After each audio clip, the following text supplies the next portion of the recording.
Hello and welcome back to another episode of the Say Less Basketball Podcast. You are currently listening to episode 54, season 2 of this podcast. We're in the midst of the season right now. The playoff push is coming. We got a few things to talk about. Recently, there's been some talk around the league and some interesting things that have happened. Namely, the first thing is LeBron James recently passed up Karl Malone all-time scoring list. He's inching closer to Kareem Abdul-Jabbar on the number one spot. Obviously, there's a lot of debate about whether that makes him the GOAT or not if he surpasses Kareem. So we're going to talk about that. Also, the Russell Westbrook and Timberwolves talk was this week as well. Patrick Beverley was going at Westbrook. He was calling him trash. And then a reporter asked Westbrook about the comments, and he said nobody over there has done anything in this league. So he was talking trash back to him. So there is a lot with that.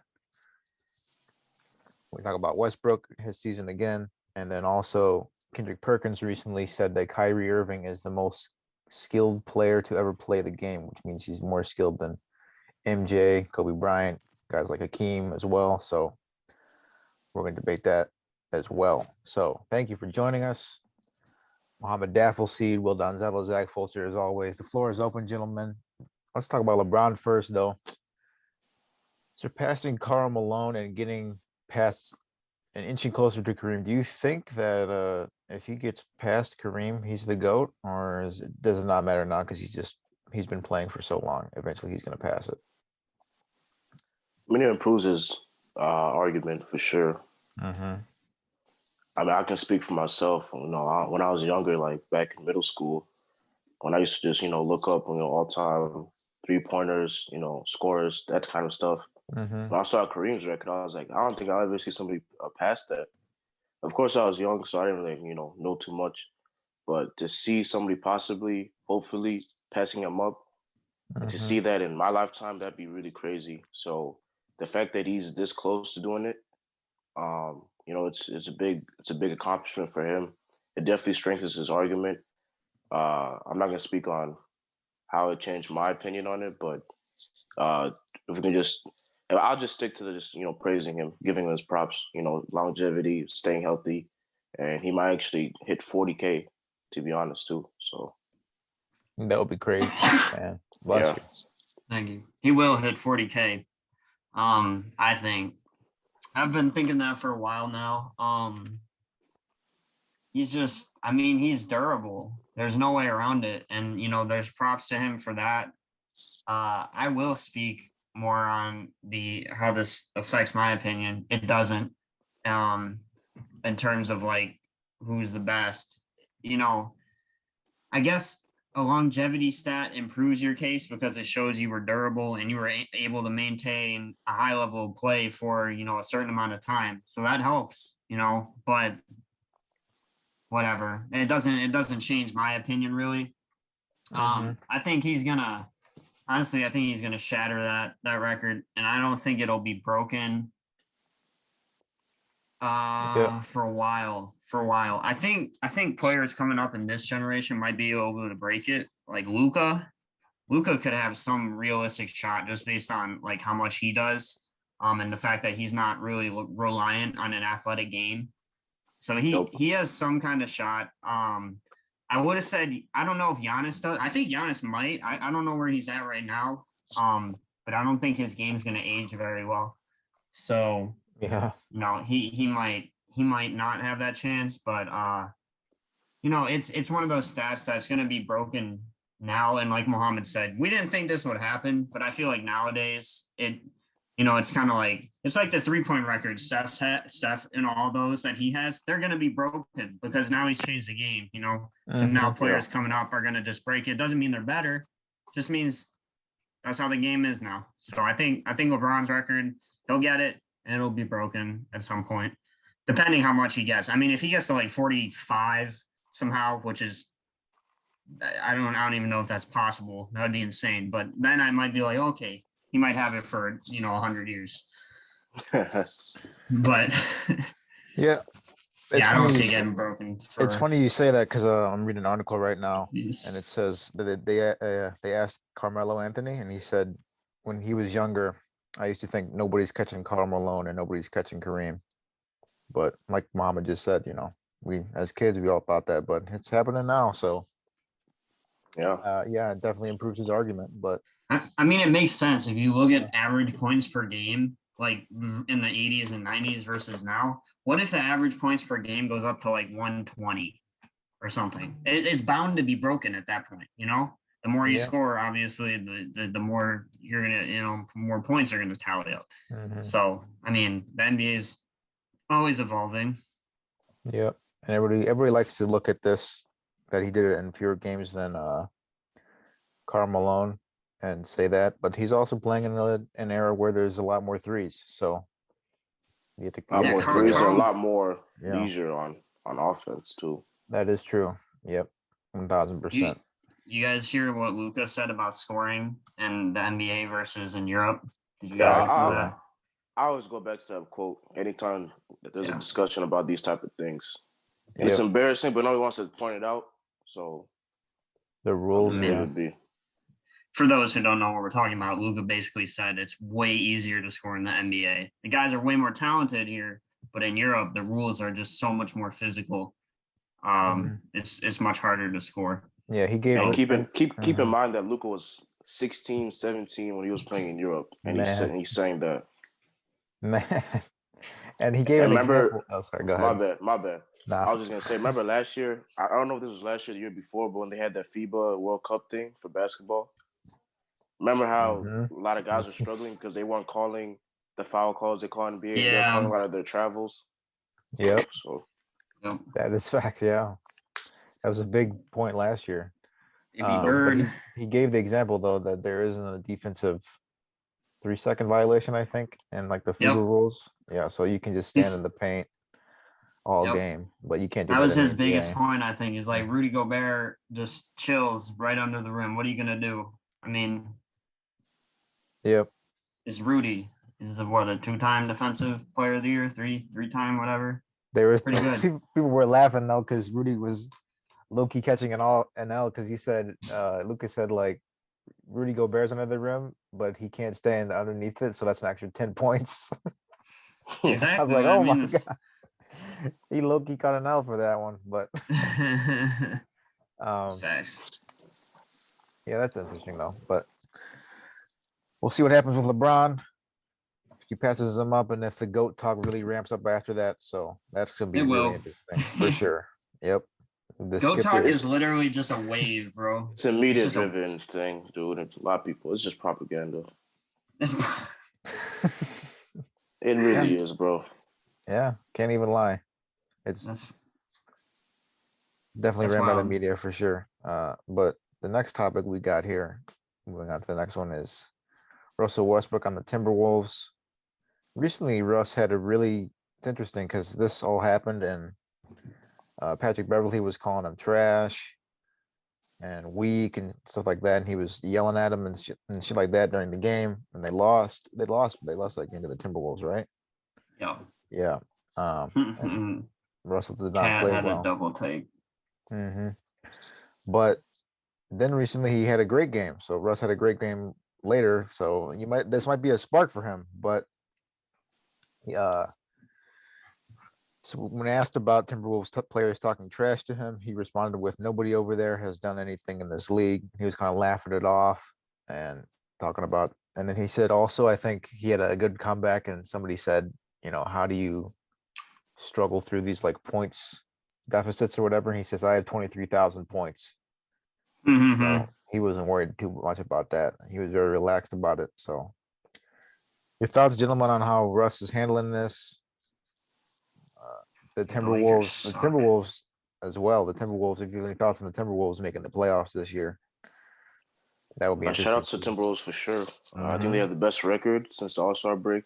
They're like first in points per game in the league too. So, and they're 12 games over 500. So it's nice to see them finally back in playoff picture.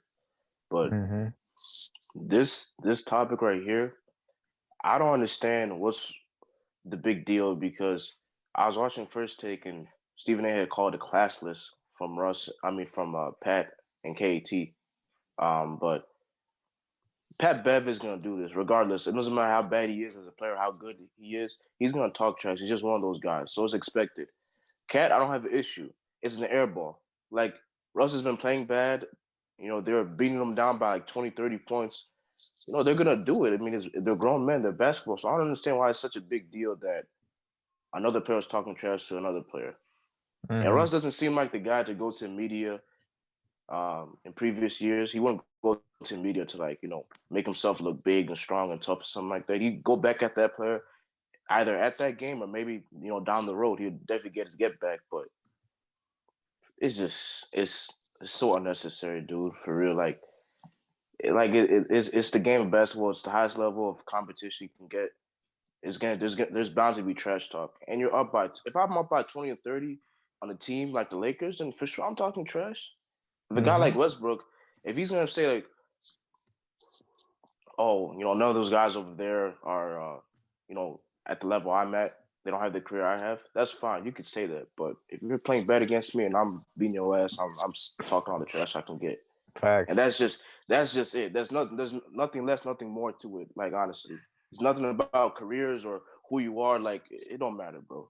It's just Bro, trash talk. I love when Muhammad talks trash. I just can't. I can't take it seriously. You say I have one bad. I personally don't talk trash a lot, really. You do to me, bro. Yeah, I remember that's like joking though. Like if I'm I'm talking about like because we know each other. I'm talking about like to other people we play against. I don't really talk trash to nobody. I know what you mean. Not so funny this situation. I was just thinking about the other day. Whenever I passed Muhammad the ball, we're warming up. He's like, "Good assist, bro." Yeah. Bro, I remember one time I missed like some layup and Muhammad you got all in my face. We're on the same team. You got in my face or something, and you said something to me that pissed me off so much that I just bullied. I don't know who it was. We were playing with DJ that day. It was against Sissy. I can't remember, but what you said pissed me off so much. And you were my teammate, and he pissed me off. He made me agitate. I was angry. We was playing soft that day, dude. It was so annoying. Must have gotten to him, man. And that's just because I want to win. I thought we were the better team. So of course that stuff like that just made me frustrated. I hate losing. Any team that has Jack on it, I just automatically think we should win against. Facts. That was a totally random statement. It just came to my head. I just want to put that out there. For Russ, man, it's in his head. He can deny it all he wants, but this is in his head because, as Muhammad alluded to, he's never said anything about this ever, to the media. And you're going to tell me he's gone, 10 years without getting trash talked like this? Come on. We know Pat Bev and him have a history. He's never said anything. Now he's this is proof to me that it's in his head. Pat Bev, this is who Pat Bev is. We've talked about this. This is how he's made a career. This is how he's made a living in the NBA. He's not an unbelievably skilled player. He's not the best point guard. He's not probably even top 10 or top 20, he's just a workhorse that goes at it. Cat, that was so funny. That was hilarious. That double take he did. Bro, here's the problem. And I know, I'm sure this has been alluded to in the media and everything. The Lakers put together at the time, we talked about this, we talk about it basically every week. At the time, they probably put together 3 top 10, top 15 players, depending how you want to put it, right? Because again, Westbrook had a killer second half last year. Killer. So in most people's mind, because of, recency bias, he was probably top 10, maybe not. But anyways, you put it together, that team, and then you got Melo, Malik, you got some other guys, Malik Monk, not great players, but Melo, AD. Good enough players for the three core players that you have. Here's the problem, bro. You do that, and you automatically you paint a target on your back. That's just how it is. Everybody wants to beat them. Same thing goes with what the Nets had, but now this target's on their back. So, everything's going to be amplified, all right? Because, Pat Bev and Westbrook have a history, but now the rest of the team on the TWolves gets into it because, that's just the history, of Pat Bev. Let's get behind him. We want to beat the crap out of the Lakers. All right. So they do. Westbrook needs to stop complaining, bro. I've listened to his interviews. I'm just not feeling sympathy. All right. Now the sympathy I do feel for him is that he gets ridiculed by fans for playing pretty well. Honestly, he's not playing terribly. Now he has like 5 boneheaded plays a game, but it's just who he is. I mean, this is what he is. And he did make a great play the other night. I'm sure that won't be as big a story, as the rest of the season. I guess one game doesn't really offset 60, but the point remains, it all comes back to it's not his fault for their mediocrity, all right? They don't play any defense at all. It's like Swiss cheese out there, all right? You can do whatever you want at any time. Barbecue chicken, man. They don't have AD. That'll be some of the excuse. They're lucky the West is so bad at the bottom half, because honestly, to me aren't good enough to be a play-in tournament team, but everybody else is so bad that it just doesn't matter. But I feel bad for Russ in the sense that he just gets ridiculed he's playing better than most players in the NBA. He really is. But because he's in the spotlight now, he's not playing well enough. And that's, he's got to live with that. And he's got to know that, all right? He's got to stop complaining in the media. When you're losing and you lose, you really don't have a right to say something. I mean, you can, but it means nothing because you just got smoked. Yep. I mean, that's Exactly. understood. That's understood in sports, bro. If I'm playing Mohammed's team and he smokes us, they smoke us. There's no way I'm going up to him after the game. Hey, bro, you suck. Like it doesn't. It's not gonna do anything. I have no right. So start winning, and then start making them eat their words. I guess talk your trash back. Yeah, Zach, I think a lot. Sorry, I thought a lot of people thought that they were going to get triple double Russ for sure this season, and that's just, I don't know if that's possible on the Lakers team with LeBron. He's still close to having a triple double, I'm pretty sure. Yeah, he is. I know, which is hilarious because everyone is trashed him this entire season, and he's averaging 18, 7, and 7, which is solid numbers considering he's like their third option if AD and LeBron are on the floor. Which is interesting, but he had that triple double against Toronto recently, which is right after the Timberwolves game when he got talked trash. So that might have been a motivation factor for sure. And then he just had 22 points and 10 rebounds against the Wizards. Was that last night? Yeah, that was last night. They lost. Lead. Yeah, they lost. You gotta win the games. You gotta win. Stats don't mean anything. That is true. Except when you're LeBron, then they kind of do. But yep. But obviously the bad games really stick out for Westbrook. So we'll see what happens. This can be interesting if they get into the play-in game, and it's not just the. It is honestly. Why do they still do the play-in tournament, bro? No, I wasn't talking about that. Sorry. Oh, you weren't? Oh, what were you talking about?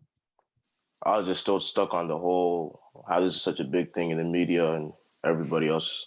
Like, people make fun of, well, not make fun, they get frustrated about how the league is soft, and then stuff like this happens, and then everybody, kind of goes against that whole, thing. Stephen A. really said that. Yeah, you can go look it up. He called it classless. Yeah, he did. That's stupid. Cat had to go on his little streaming. I don't know if he has like a page or anything, but I guess he makes videos and he reacted to it. I forgot what he said, but it doesn't matter. To me, it's just the whole, in the grand scheme of things, everybody says the league is soft nowadays, and you get like a little rivalry, little chippy game like this, and then everybody wants to, go back on that. So it's dumb. It's ridiculous. Yeah, the media needs to do a better job of supporting this kind of behavior, because it's nice to be competitive and talking trash and stuff like that out in the open for the media and everyone to know and see it. And that's why people are calling it soft, because it's not as prevalent as it was before. And if it's more competitive, then it's going to be more talking trash, and there's not going to be anybody like handshaking after the game like, I love you, bro. Like no, just I played against you. Like, shut up. Like, just play against each other and talk trash. and have respect Nope. for each other. Like that's a brotherhood for sure. A brotherhood is not, oh, we played against y'all and then we were just kind of playing and then I shook your hand afterwards and we won. Went out But to eat. Went all get a right, steak after the game. right. Like that doesn't develop deep relationships as competitive rivalries do. So We that's don't want another them thing. as competitive as Jack after you steal the ball from him. Though, Oh Zach. God. Not That's that competitive. That's not competitive. That's just anger. But you get Zion Williamson running at you full speed. oh God. That's just immature, That's football at that point. football player playing basketball, classic. That's just a running back coming at you at that point. That's a classic right there. That's interesting. So Westbrook, the Lakers, that's been a story the whole season, But the next one is Kendrick Perkins recently came out and said that Kyrie Irving is the most skilled player to ever play the game, more skilled than Michael Jordan, Kobe Bryant, Hakeem Olajuwon. Your thoughts, gentlemen? We've had this debate in the past about skilled players. Tried to tell you a couple months ago. Facts. Yep. Get him in line. But your thoughts, Will? Mohammed? Well, if I'm going offensively, okay, I got an argument there. But if I'm going whole package, defense and offense, I can't put him over Kobe, and I can't put him over Jordan. But offensively, I could. Understandable. I can understand that argument. I mean, this Kyrie Irving is. I mean, it's honestly just dumb watching him make plays. There's nobody that's more finesse, like not driven, but just has more finesse than him. This man can do whatever he wants, and he's like what is he 6'1"? They give him 6'2". He's tiny, for NBA. Offensively, this man has everything. He really does. I mean, we saw it this past week, right? The 60-point, or was that 2 weeks ago? Whatever. But 60-point game. Obviously, players, everybody can do that, but the way he does it is just unbelievable. Finish at the rim. He has a mid-range game. His 3-point game is ridiculous. Mm-hmm. Don't even get started with his handle. The way he finishes, mind you. Because finishing at the rim is one thing. You could body people, but he's like a magician, bro. He really is. Exactly. So offensively, yes, he might be. I'll make that argument. But if I'm including defense, he's not the defender that Kobe or Jordan was. That there's just little bits, little pieces, little details that you have to pay attention to on defense that I feel like Kobe, Jordan, other guys mastered. He just doesn't have that side of the ball. But if I'm just looking offense, yeah, I'll give it to him, Muhammad. Yeah. Yeah, like I said a couple months ago, I made a big claim. Everybody thought it was ridiculous. And I'm ecstatic that Kendrick Perkins has backed me up. Yeah, that's who he wants supporting you. He has shed some light on a truth that I've been trying to speak on for months. I'm ecstatic that Kendrick Perkins backed me up. KP, thank you for that. It's nice to have backup on this. Oh my God, not that moment. But I do agree with Will. I think when he said that, in today's world, I think more people care about the offensive package when they say stuff like that. So no question. But the footwork. A lot of people think defense is a lot about effort and just commitment. I think if you have really good footwork like Hakeem, Kobe, Mike, those guys, I think that helps the defensive game too. So the fact that they had good footwork, I think that just added to already good defensive skills and their commitment and all that stuff. But like I said, he's a top 3 offensive repertoire. You can argue he's top 1, but there's a lot of arguments these days. So I'm just gonna say top 3. You can put him in there with Kobe, Mike, even LeBron. I know a lot of people say LeBron. I know Zach did too. So, but like Will said, if you watch this guy play, dude, if you watch his 60-point performance against Magic, I think he had a 50-point game against. I forgot who he was playing, but just watch how he scores the ball, bro, and just tell me, can you name other guys on one hand that's better than him, bro? Nobody. It's almost not fun. It's almost like upsetting that somebody could play with the best players in the world and still make people look that silly. Like you said, dude, he's 6'1", 6 feet. He's a little guy, and he's not that athletic. Other than his quick handles, other than that, like he's not as fast, can't jump as high. That's the thing about it, bro. Yeah, the fact that he crafted his skill to like still score over anybody bigger, same size, stronger, faster than him. I'm telling you, dude, you gotta give him his props. And he didn't twist the game where, Yeah, he's not like a James Harden. He's not like a Trae Young or Luka who kind of plays to whistle. He just, if he wants to get past you, he can do it right to left, behind the back. He can go some moves I've never seen. I don't even know if they have a name for it. It's just that's how good he is. And his finishing, dude.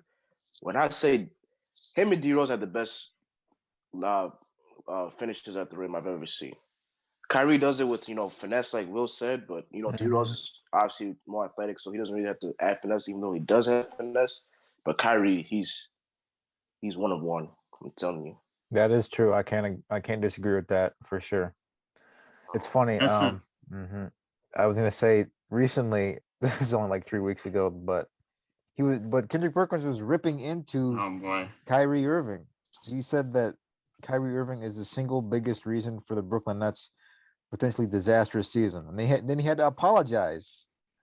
Well, two things can be true at the same time, though. I mean, yeah, he's not wrong. He doesn't need to apologize. It's true.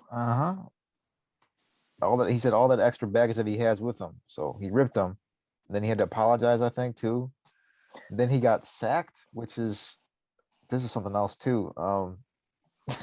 So there's this account on Twitter called Ballsack Sports, and they put out fake media. And Kendrick Perkins bought one of the stories. So they put out a tweet and they said that there was an altercation in physical practice between Kyrie and James Harden. It demoralized Harden. Things reached a breaking point when Kyrie called Harden washed after completely locking him up in one scrimmage. So that did not happen, but obviously the tweet blew up, and then Kendrick Perkins referenced it like the next day, the practice moment. Hey, to that point, real quick, I'm sorry, I googled Kendrick Perkins, Kyrie Irving, and there's just so much stuff. You gotta post that article and that link, bro. Put that right now. Yeah, for sure. Just real quick to that point, I know we talked about it before, but when the Nets played the Sixers after the trade, Kyrie did guard Harden. Yeah, I was gonna bring that up. So he can do it. It's not like he's incapable. It's just most people are, bro. Most people are. It's just, like I said, it's about commitment and effort. Yeah. The other thing I want to say was, that's back to his offensive game. It's not the reason it's so magnificent and that he is so high up there in that list to me is because like with Steph can just shoot anywhere and you just really can't do anything. I mean, it doesn't really matter what happens. You could play the greatest defense ever and this man will still make it. I know Kyrie's the same way, but he doesn't have that kind of range. LeBron can just outmuscle anybody. I mean, he's just bigger, stronger, faster, too good, too big, too bad, whatever. Durant he's too big. I mean, he's literally too tall that if you put your hand up, he's looking over you. It doesn't matter. He can do what he wants. I mean, Shaq was literally too big. But the thing is, Kyrie doesn't have any of those gifts. He can shoot, but he does this all with limited size, as we said, limited athletic ability, and he still makes everybody else look silly. Exactly. That's to me, that right there is why he's arguably the best offensive repertoire. Not repertoire. Yeah, we got into best offensive. We got into the linguistics of the word repertoire. And that debate. But he's a little guy. I always root for the little guy, the guys that are undersized. Why? Because I'm 5'7". I'm undersized by some means in the court. Why you're gonna have to set him up like that? He set me up, It's crazy. If Jack were here, he'd start calling you a tree stomp. He wouldn't let me hear the end of it,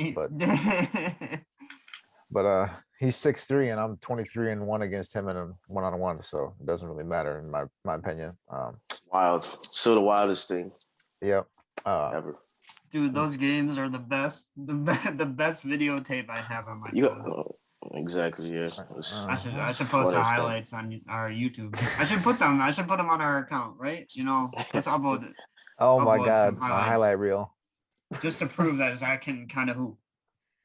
I mean, yeah, against Jack, but Yeah. it's not much of an accomplishment in my opinion. Catching strays and he's not even here. Crazy. Catching stray bullets for sure. Sorry, Jack, but that's just the truth. But yeah, it's all We good love though. you. It's all good though. But yeah, Kyrie is. I can't deny it. He is definitely one of the most skilled players in the game. He can shoot. He's a great dribbler. The handles are probably. I've always been like the best in the league since he's been in the league. I think there's arguments that Steph is better. I don't think Steph is better. I think Steph shoots the ball better, but Kyrie shoots the ball well too. 50-40-90 club, I think, last year. Yep. Steph's shooting really poorly this year, so I mean. Fun fact though, Steph is shooting better than Russ now. So he's 40. Is he? 43.7, and I think I don't know if that's something. I think Russ is 43.2. But we've been talking about that shit the whole damn season. Like every other month, I'll see a post. Russell Westbrook is shooting better than Steph Curry. I'm like, well. People like to go through true shooting percentage or effective field goal percentage, whatever they call all those extra stats. That's what people use now. Oh, advanced. Everybody like, they shoot more threes. Are you saying advanced statistics that analyze the game better? Oh, okay. I'm just okay. Yeah. But yeah, you know how people are with their numbers these days. Oh boy. Yeah. Oh boy. But Steph's real percentage is his 3-point percentage, in my opinion. But that's another debate. Okay, but you gotta if you're gonna take more threes, you gotta live with the consequences. So just live by the 3, die by the 3. Yeah. Yeah, that's true. But Steph is the only guy that if he took 15 threes in the game, you won't be mad at him for taking 15 threes. Clay, him and Clay, his teammate. Yeah. Okay, yeah. Him and Clay are probably the only 2 people. Maybe, I don't know, Buddy Hield or something like that. But. If I'm the Warriors, if I'm Steve Kerr, I'm okay if, Steph Curry and Klay Thompson shoot 15 threes a game and we still lose. Like, I'm okay with that. You know what I mean? Trae Young might have that. If they shoot 5 threes, and then we lose, I'm not okay with that. They should be shooting lights out, shooting as many times as possible. Context, too. I mean, context. Context matters. There's always context to why some guy didn't do this or why he didn't do this. Oh, yeah, right. But they shoot as much as possible. Yeah, Steph and Clay, I think they're gonna win the game. Yeah. Most times. That's just my opinion, but yeah. But man, a nice debate, my friends. This will be up this episode 54. Appreciate it. All these topics. LeBron passing up Kareem. We'll have to monitor that with the coming days, the end of the season. He's not getting there this year. Not to get into this next year for sure. Yeah. Yep. And then Kyrie and the Nets. Inshallah.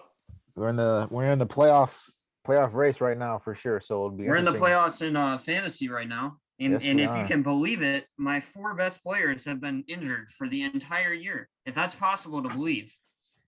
Yeah. Oh, that's not true. Cat. I still have Cat. 4 or 5. John Collins. John Collins just went down for the year. Yep. Another man down from Will's team. Damn shame. Playing against Muhammad this week. Not looking hot, to be honest. Not looking good. Unless he offers to rest his players. Dude, it's the end of the season. Your players need rest, all right? They need to do the rest. Well, I have Ingram, Morant out right now, so I mean I think it's pretty fair. Okay. Okay. I mean, they've been out all week. Well, I mean, trust me, I know Michael Porter Jr. gone for the whole year, John Collins gone for the whole year, Bradley Beal gone for the whole year. Should I go on? I have to look at my team. Oh boy! I mean, you're still putting up decent amount of right now. I know. I don't know how. Just give yourself some props for managing a good team. This is some notes right here. This is how you pick players up. Jackson will take another stray bullet right now. This is how you pick players up off of waivers. This is how you manage a team and still make the playoffs. Championship. I was looking at Will's team. We got what, like 3 minutes? I was looking at Will's team, and bro, like legit, it's all It's all players off waivers, I think, bro. Yeah. Like nobody on your team was drafted like ahead of like the 100th. Like everyone's average draft position is like below 100. They're all gone. Let's look at Jack's team. Let's see how many players on his team were drafted. Devontae Graham. He actually drafted him. Klay Thompson, he picked up off waivers. Or no, he drafted him. Jason Tatum and Embiid, yes. Capella, McGee, JaVale McGee, he picked up off waivers. Oh, that's so funny. one. Yeah. I tried telling him Porzingis was a bust. He didn't believe me. And Zion. Covington and Zion. Because I mean, Zion bro. never played the whole Bruce year. Brown, 1, 2, 3, 4, 5, 6 players off waivers. That's nearly half his team. Man. Now, granted, I'm not one to talk. My team's off waivers, but it's mostly because I had players get hurt for the whole year. Yep. Gordon Hayward, he's literally not played. He's just not playing, bro. Yeah. But you know, you have 4 IR spots, so I guess you might as well keep them. Yeah. All that to finish. What's up? Finish the just outside the playoffs. Yeah. Yeah, just outside. You know, that's tough. 3 wins out. Really tough. And Will's team made it. And, you know, he's been on waivers most of the year. But Zach, I know you had the injury bug at first too. So I had it. I have had the injury bug for sure as well. Yeah. So fantasy basketball is fun though. I would highly recommend it to anyone who's a basketball fan or looking to get into basketball more, because it forces you to, you know, if you have competitive friends like we do in a competitive league, I think for the most part, we have a competitive league. It forces you to, you know, do research and find players that are good and which teams are doing better. So it's interesting. But we appreciate all y'all. Actually be a fan of the game. Right. Yeah. Facts. Yep. But we appreciate all y'all. YouTube, Twitter, Instagram, you know the deal. TikTok. Follow us there next week. Episode covering the whole NBA. So peace.